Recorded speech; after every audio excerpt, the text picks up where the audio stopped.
এখনো পর্যন্ত জরায়ুর মুখ খুলেনি, কি করব যাতে খুব সহজে জরায়ুর মুখ খুলে এবং নর্মাল ডেলিভারিতে বাচ্চা জন্ম নেয়? এই ধরনের প্রশ্নটা প্রায় বেশিরভাগ গর্ভবতী মায়ের ক্ষেত্রে, বিশেষত যাদের ক্ষেত্রে ডেলিভারি ডেট পেয়ে গেছে বা ডেলিভারি ডেট সামনে। চলুন আজকের ভিডিওতে এই বিষয়ে বিশেষ কিছু সায়েন্টিফিক টিপসের কথা আলোচনা করব, যেগুলো করলে আপনার ক্ষেত্রে খুব সহজে জরায়ুর মুখও খুলবে এবং নর্মাল ডেলিভারিতে বাচ্চা জন্ম নেয়। চলুন ভিডিওটা শেষ পর্যন্ত দেখুন, আশা করি আপনার জন্য অনেকটাই হেল্পফুল হবে এবং ভিডিওটা ভালো লাগলে, ইনফরমেটিভ মনে হলে বেশি বেশি শেয়ার করুন, পারলে একটা লাইক করুন এবং অবশ্যই চ্যানেলটাকে সাবস্ক্রাইব করে পাশে থাকবেন। চলুন ভিডিও বেশি জানতে। নমস্কার, দেশকুন পঞ্চুর আরেকটি নতুন ভিডিওতে সবাইকে স্বাগত। তো ভিডিওতে এগিয়ে যাওয়ার আগে একটা ছোট্ট প্রশ্ন রাখি, সেটা হলো আপনার ক্ষেত্রে প্রেগনেন্সি কত সপ্তাহ চলছে কমেন্ট বক্সে জানাবেন।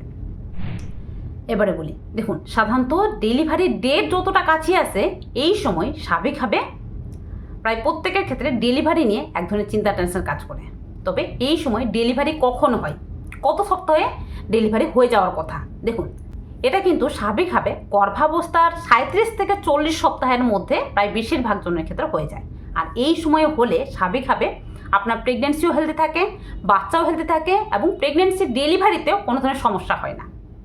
তবে নর্মাল ডেলিভারি প্রসেসটা যেহেতু একটা ন্যাচারাল প্রসেস, এটা কিন্তু বডি টু বডি একটু সময় লাগতেই পারে, আবার কারোর ক্ষেত্রে একটু আগে হয়ে যেতে পারে। মানে কারো কারো ক্ষেত্রে ডেলিভারি ডেটের আগে, আবার কারো কারো ক্ষেত্রে ডেলিভারি ডেট পেরিয়ে যাওয়ার পরে নর্মাল ডেলিভারির মাধ্যমে বাচ্চা জন্ম নিয়ে থাকে। তবে এই সময় স্বাভাবিকভাবে এক ধরনের চিন্তা টেনশন কাজ করে, এই সময় কী করব যাতে খুব সহজে খুব সুন্দরভাবে নর্মাল ডেলিভারিতে বাচ্চা জন্ম নেয়।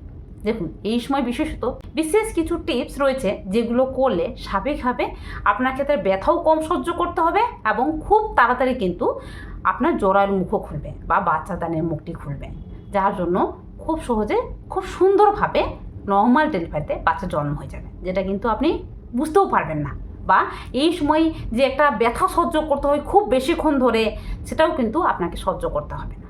সেগুলো কি কি দেখুন, যাদের ক্ষেত্রে ডেলিভারি ডেট সামনেই রয়েছে, মানে আর 1 থেকে 2 সপ্তাহ বাকি রয়েছে বা ডেলিভারি ডেট পেরিয়ে গেছে, তারাই এই টিপসগুলো করবেন। তার আগে কিন্তু করবেন না, কারণ তার আগে করলে অনেকের ক্ষেত্রে বাচ্চার ওজন কম থাকে এবং যার কারণে কিন্তু বাচ্চা কম ওজনের জন্ম নেওয়ার সম্ভাবনা থাকে। তো অবশ্যই বলবো এই সময় বাচ্চার ওজন ঠিকঠাক হয়ে যায়, তো এই সময় ডেলিভারি হলে আপনার ক্ষেত্রে কোনো ধরনের সমস্যা হয় না, বাচ্চার ক্ষেত্রে কোনো ধরনের সমস্যা হয় না। তার জন্য এই সময় এই টিপসগুলো অবশ্যই করুন। কি কি তার মধ্যে প্রথমত হলো, এই সময় আপনি আনারস এবং পেঁপে খান।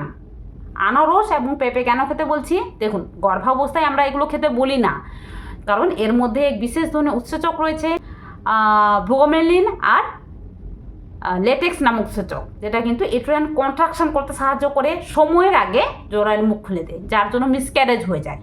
কিন্তু এই সময় আমাদের দরকার জরায়ুর মুখ খোলা। তো এই সময় আপনি যদি এই দুটো ফল খান, মানে আনারস এবং পেঁপে খান, সেক্ষেত্রে যেটা হবে যে আপনার ক্ষেত্রে জরায়ুর মুখ খুলবে এবং তার সঙ্গে সঙ্গে ইউটেরাইন কন্ট্রাকশন হবে, যেটা কিন্তু ডেলিভারি ব্যথাতে কনভার্ট হয়ে যায় এবং নর্মাল ডেলিভারির মাধ্যমে বাচ্চা জন্ম নেয়। 2 নম্বর, এই সময় যেটা করবেন যে এই সময় নিজেকে যতটা পারবেন অ্যাক্টিভ রাখুন, হাঁটাচলা করুন। এই সময় কোনো মতে শুয়ে বসে থাকবেন না। দেখুন এই সময় রেস্ট নিতে ইচ্ছে করে, গা হাত পা ব্যথা করে, একটু দুর্বল লাগে, পেট ভারী ভারী লাগে, যার কারণে এই সময় বেশিরভাগ জনই কিন্তু শুয়ে বসে থাকতে ভালোবাসেন বা ভালো লাগে।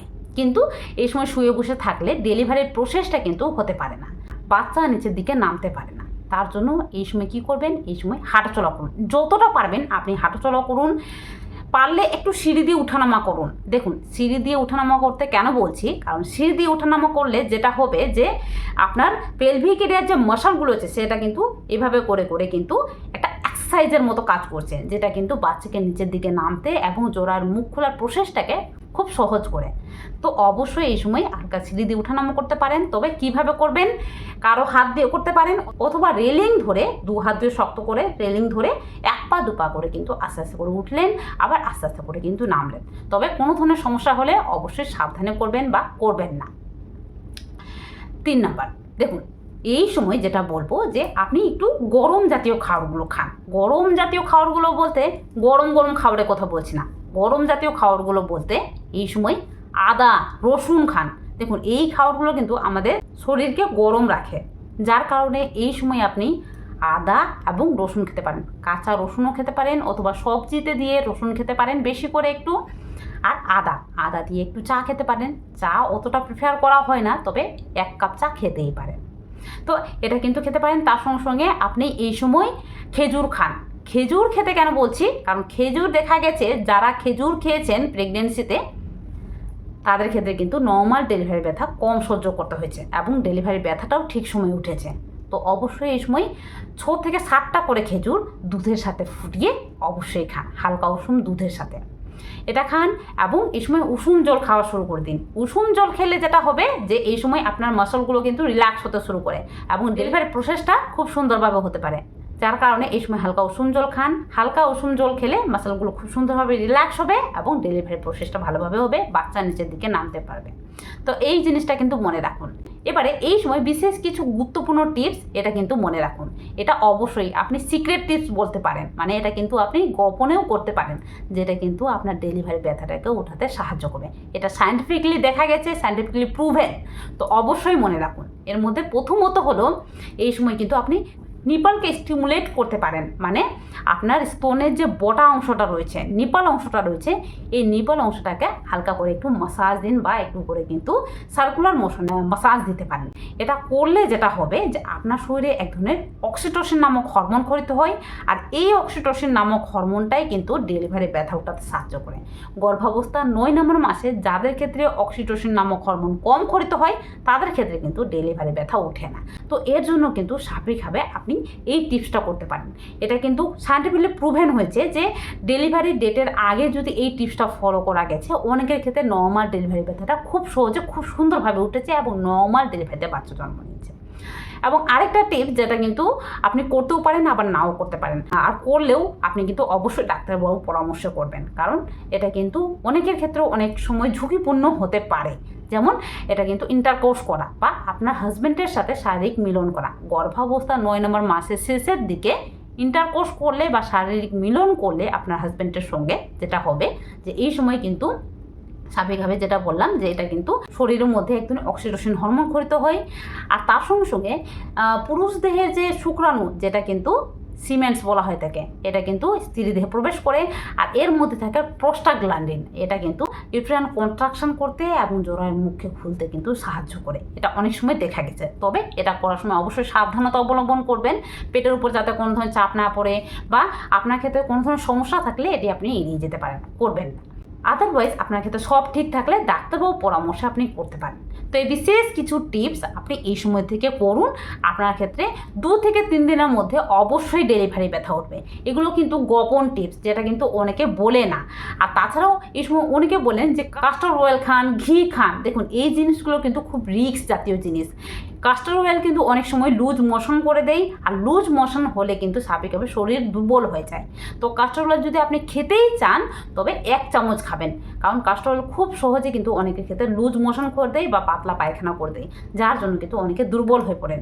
ডেলিভারির আগে পাতলা পায়খানা হওয়াটা পুরোপুরি স্বাভাবিক, তবে খুব বেশি হওয়াটা আপনার শরীরের জন্য দুর্বলতার কারণ বা আপনার শরীরকে উইক করে দিতে পারে, যেটা কিন্তু নর্মাল ডেলিভারিতে বাধা সৃষ্টি করে। কারণ নর্মাল ডেলিভারির জন্য প্রত্যেকটা গর্ভবতী মাকে খুব এনার্জেটিকভাবে থাকতে হবে। তো এই বিশেষ জিনিসগুলো খেয়াল রাখুন। আপনি যদি কাস্টর অয়েল খান তাহলে কিন্তু অবশ্যই ডাক্তারবাবু পরামর্শে খাবেন, কারণ কোনো ধরনের সমস্যা হলে যাতে আপনি ডাক্তারবাবুকে পান। আর তাছাড়াও যে টিপসগুলো বললাম সেগুলো কিন্তু পুরোপুরি সায়েন্টিফিকলি প্রুভেন, এবং এই টিপসগুলো করলে আপনার ক্ষেত্রে ডেলিভারি ব্যথাটা কিন্তু 100% উঠবে।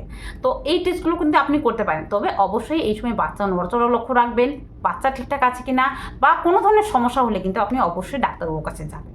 আদারওয়াইজ আপনার ক্ষেত্রে সব ঠিক থাকলে এই টিপসগুলো করুন, আপনার ক্ষেত্রে অবশ্যই ডেলিভারি ব্যথা উঠবে। আশা করি আজকে এই ভিডিওর মাধ্যমে খুব সুন্দরভাবে বোঝাতে পারলাম। আর আশা করি এই রিলেটেড কোনো রকম প্রশ্ন পাবো না। তো চলুন, ভিডিওটা ভালো লাগলে বেশি বেশি শেয়ার করুন এবং অবশ্যই চ্যানেলটাকে সাবস্ক্রাইব করে পাশে থাকুন। আপনারা অনেকেই রয়েছেন যারা আমার ভিডিও দেখেন কিন্তু আমার চ্যানেলকে সাবস্ক্রাইব করেন। অবশ্যই করুন, যাতে আপনাদের থেকে কিছুটা হলেও আমি সাপোর্ট পাই এবং আপনাদের ভালোবাসায় আমি এগিয়ে যেতে পারি। চলুন আজকে এই পর্যন্ত। সবাই ভালো থাকবেন, সুস্থ থাকবেন, সাবধানে থাকবেন।